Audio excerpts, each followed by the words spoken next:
Welcome to this video, and in this video I wanted to have a look at the solar eclipse that's going to occur in October this year, 2023, and it will be visible in North America, Central America and South America. And it's actually going to occur on the 14th of October 2023. Now, it's an annular solar eclipse, which is also known as a ring of fire eclipse.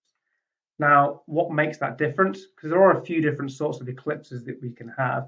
This particular one on the 14th of October is not going to be a total solar eclipse.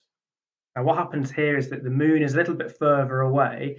It means that its silhouette as it passes in front of the sun doesn't completely block out the sun.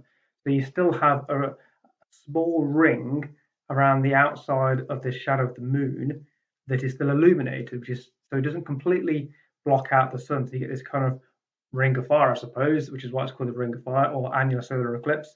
Now, there is another one, a total solar eclipse, which is in the next year, so 2024, which will be in North America as well. But this particular one will be a ring of fire one. It's because the moon is slightly further away from Earth on its orbit. It doesn't fully block out the sun. Now, here is a video just visualizing where you'll actually get to see it. So the red outline is where you'll get some partial eclipse, but where the actual green cross is in the center, that's where you're going to get the full ring of fire eclipse. And then further away from that central point, you're going to get a partial eclipse, basically. So actually quite a lot of the Americas are going to get to see at least something occurring here.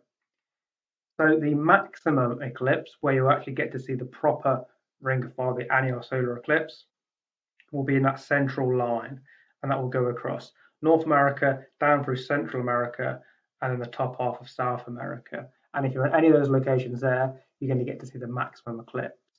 So there's some countries down the bottom there, really, where you'll actually get to see that. So if you're in any of those countries, there's a good chance you'll get to see the maximum eclipse for this particular one on the 14th of October. Now, the first location that we'll actually get to see the full eclipse is going to be the North Pacific. So around about 6 in the morning local time, I mean, this is out obviously in the ocean, is when it's actually going to start. So the full eclipse will start around about 6 a.m. local time, or about 10 past 4 universal time. And then it will move across onto the landmass of North America.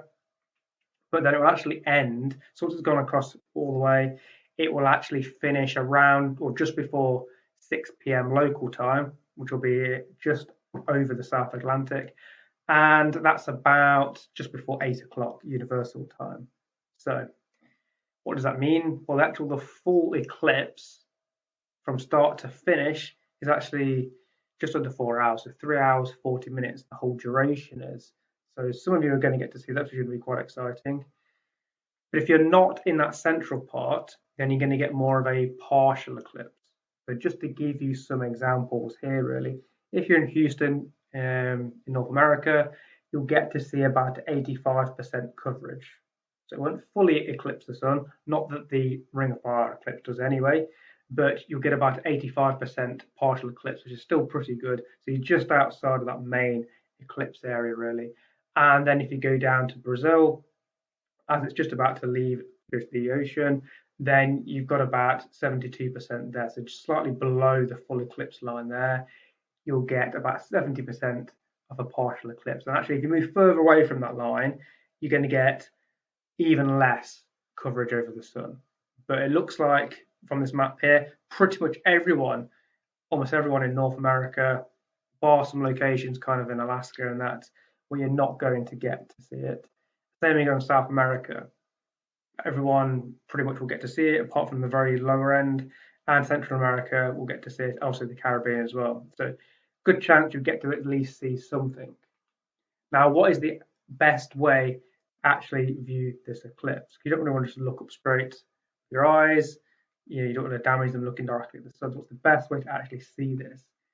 Well, a nice easy way, most people have a strainer or a colander like this with holes in. If you hold it up to the sun, and then as the sun goes through those holes, it works a bit like a pinhole camera, and you project it onto the floor or onto a bit of paper or onto a wall, and you'll get the outline of the eclipse. So as the moon is moving across the sun, you'll get this kind of crescent.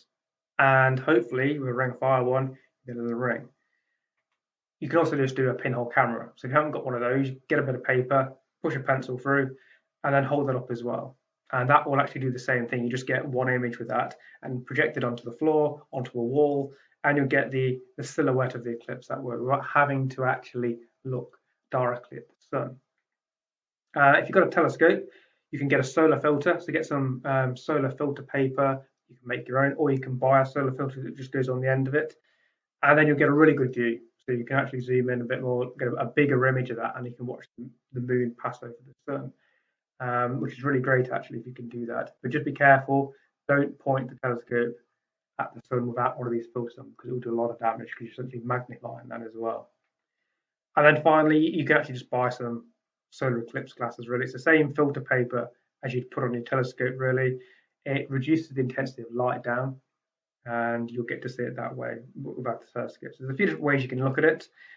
Some of them are cheaper than others, and if you don't have anything, pretty much everyone should have some paper and a pencil or a pen just to make a pinhole camera, and you can still get to see that quite easily. So thank you for watching, and if you enjoy, then check out some of the other videos.